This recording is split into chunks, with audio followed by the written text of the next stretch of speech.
Tukwaniriza mu segimenti bitandise okunyuma. Mu segimenti bitandise okunyuma. Kakati ekya speaker buli omu wedda ayogera bibye.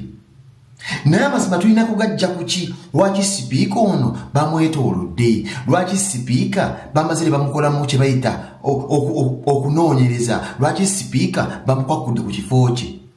Buli muntu yenna azaawo endowooza ye. Quote. Buli muntu yenna azze awo endowooza ye. Naye ani oyo gwe tuyinza okuwulira nga nnyonnyola ne tugamba ono nayogedde? Ono n'ebintu byayogera birimu nziramu buli muntu azze ayogera. Era ffenna tuzze tuwogera. Naawe alaba vidiyo z'oyogera naye ani alina okwogera n'ogamba waaw ono nno ayogedde.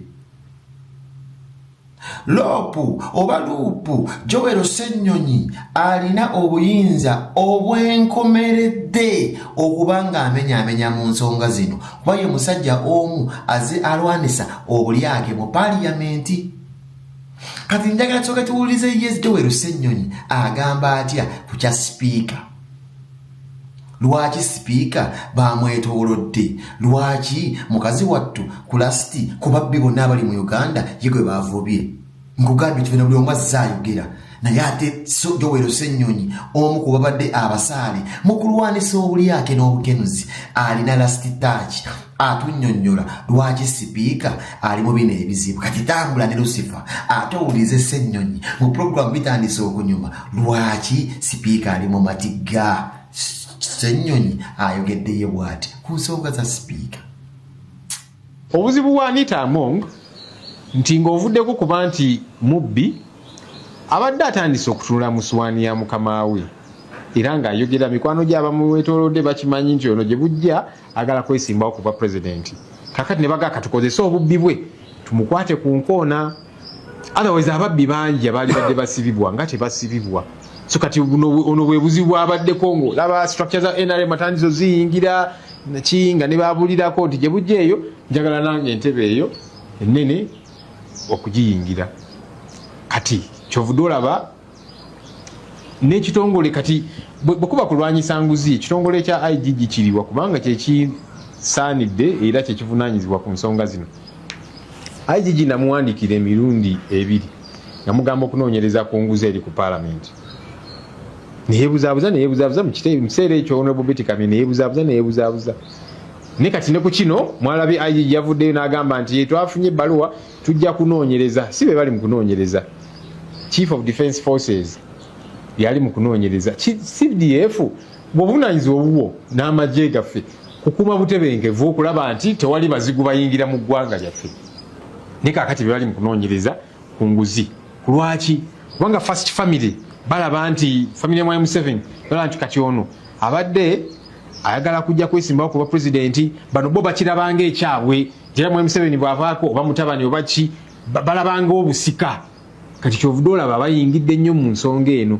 Otherwise kaakati ne Muhoozi abantu bonna bamwetoolodde babbi abawedde emirimu abamu babatwalako ne mu kooti n'omulabanga bwakukuluma n'agamba nti ono mukwano gwange Honorable Mawanda lwaki bamusibye naki bamusibye kubanga yeetaba mu kubba ssente y'omuwoomusolo. Lwaki toyagala bamusibe?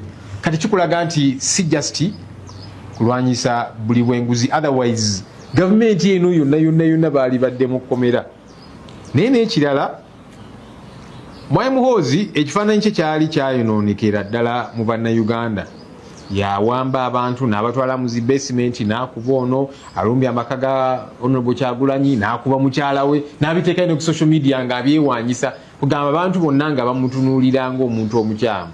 Kati agezaako kwegula ku bannayuganda abalage nti kati yenze awumye omutwe mu kulwanyisa enguzi. Wafuuka ddi omulungi ssebo?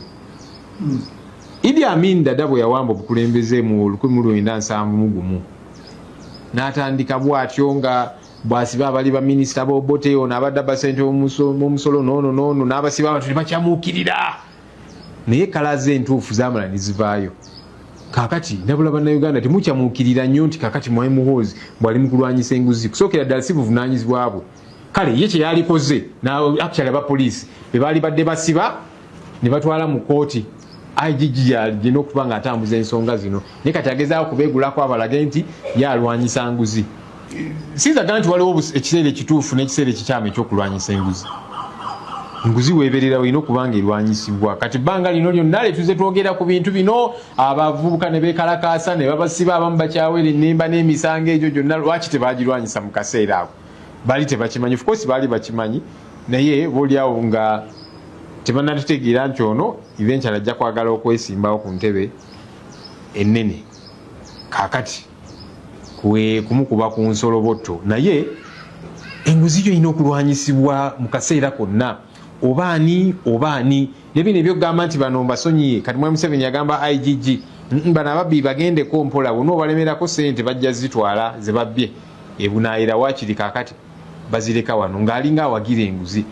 N'abayi n'agamba nti bano ababaka bonna basonyiwa lwaki obasonyiwa ng'ate nabo beetaba mu bulyake. Kati kikulaga nti si nguzi yokka omusango gwa Anita Among si nguzi yokka. Yes obubbi namba emu kubanga ebyo tuze tubyogerako naye omusango omulala gw'alina kwe kutandika okulaga ambitions nti gye bujja ayagala kwesimbawo ng'omukulembeze w'eggwanga. Kaakati kyekimuleetera ebizibu. Waliwo n'obuntu obutonotono abamu bayinza obuyita obutono naye bulaga sigino. Yali atuuka e Kololo ng'alina bodyguard ayambadde amasuuti abaddukira ku mmotoka ye. Ebyo bizze bikolebwa ku na head of state ne vice president nga bitebimukolebwako. Ne kati speaker kwegamba ng'alinga eyeeteekateeka ndoza ne bagamba ono nno bwe tutamukuba ku nsolobotto tulaba gy'alaga.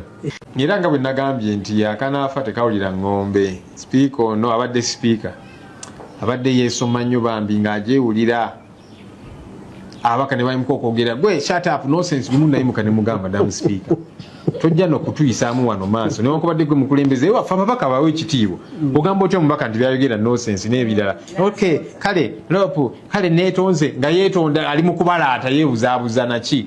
Juzi n'agamba mbweno last supper ne ngamba naye era byayayogera bituukiridde ku ye. N'agamba n'ogamba opposition nagimalawo era tekyalina makulu. Era mu parliament eno gye tuddamu opposition tugenda gimiramira naki naye gwe basoose okumira yeye. Abantu bano beerabira munnange bagenda ne balowooza nti bakitalo nnyo ne batamanya nti gavumenti eno ebakozesa olumala obbakamula mu supu yenna ne bakanyuga eri katusubire abalala nabo banaayiga. Bino abadde bagamba nti ffe speaker tumuwalana amazima gamaze ne gavaayo. Ebintu bino really oba olina ekikyamu okubiwagira.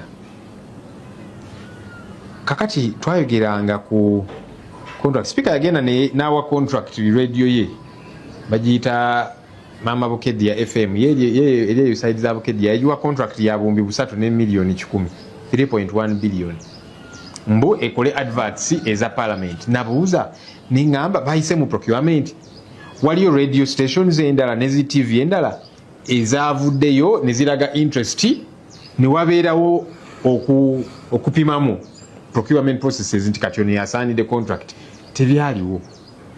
Ne ku contract eyo ng'ogitunulako abasayininze nga bamanager ba radio ye bakozi mu ofiisi ye ono personal assistant ono akola ki ne basayininga kulinga bamanager bannange bibeera bikyamu.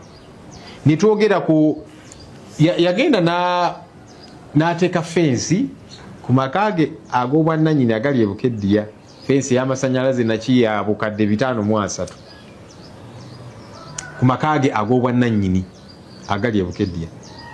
Sente za parliament okuli otya ebintu bwe bityo wakati gena amaka gago ga bwannannyini si nti maka kyalikoze amakulu singa maka ga abeera speaker nti ono bwafuluma office eyo mulala giyingira amaka ga parliament egalabirira esalawo nti kakati tuteekeyo fensi tuteekeyo generator n'ebirala. Kati bagenda ne bagula zi generator buli emu bukadde 3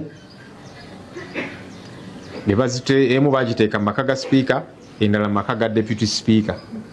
Amaka gaabwe nti kakati amasannyalaze gatera okuvaako maka ga speaker ne maka ga deputy speaker. Kakati bwe gavaako generator erina okugendako. Generator ekunukirizamu bukadde ebina buli generator ng'ezo sente zamuwa omusolo ku maka ago ag'obwannannyini. Ze nagamba ningamba naye kakati speaker ne deputy speaker mufuna omusaala lwaki temubyekolera Sala ne allowances nakina kifenna tufuna n'ababaka lwaki tembyekolera naye kati makaga mmwe ag'obwannannyini ne mukola ebintu bwebityo bwe tubyogerako abo bamuwala naanaki sente buwumbi na buwumbi nga ziyisibwa ku akawunti z'abakozi mu paalamenti ba Chris Obore bamuteerako obuwumbi 4 billion n'agenda n'azijjayo n'azitwala mu maka ga sipiika ono naye ne bamuteerako noono ne bazijjayo ne bazitwala eri sipiika oba oli awo zaabadde aterekeyo mu besimenti ye n'ebirala. Ebintu bino bannange buno buba bubbi obw'ekika ekyawaggulu ennyo bwe tubyogerako nti tuwalana naye kati kirungi nti amazima kaakati gatandise okuvaayo. Kaakati yes ng'omuntu ndi musanyufu nti nejjeereza n'abalala ffenna babadde boogera ku nsonga zino ez'obubbi mu paalamenti nga batugamba nti mmwe just speaker muwalana naki kati amazima geeyolese n'abali batwogerera amafuukuule kati balaba nabo bali eri boogera bagana ne speaker abadde mubbi nnyo nakiringamba bulijjo tubyogerako nga mutulima empindi ku mugongo nti ffe tumuwalana. Kati kirungi nti amazima ago gavuddeyo naye sigenda kukyamuukirira nnyo nze ng'omuntu okugamba nti kakati bali mu kulwanyisa nguzi nedda, kubanga bwe kiba nti kulwanyisa nguzi abanene bonna mu gavumenti eno ya Mwai Museveni singa bonna bali luzira. Kati ababba amabaati okuli vice president, speaker, prime minister n'abalala bangi nga tebali mu kkomera bateekayo Nandutu yekka. Ate Nandutu simuwolereza kubanga naye yagabba abeereyo mu kkomera naye si yalina okubeerayo yekka. Naye kati bajja kukwatako abamu abalala ne babaleka. Mwai Museveni yali ekyankwanzi n'ababaka be naga nti eba n'ababaka abamu ewaawo baali bakutte mu ssente y'omusolo buwumbi na buwumbi naye bo nabasonyiwa. Kati ddi lw'osalawo okusonyiwa nti ono ye musonyiye ono sijja kumusonyiwa. Kati kikulaga nti tebali serious mu kulwanyisiza ddala enguzi. Abadde yeegwandiza entebe y'omukulu, abadde alina pulaani okutwala ekifo kya mukulu we manya ekya mukama we, mbw abadde ne pulaani naye atutwalemu. Omukazi amaze ebbanga nga bba ssente, kitegeeza abadde alina obusobozi obugula ababaka ba paaliyamenti ne baimpeachinga omukulembeze. Yugira position ye nga speaker ebeera nnene, tabeera namba 3 oba namba 2 mu ggwanga.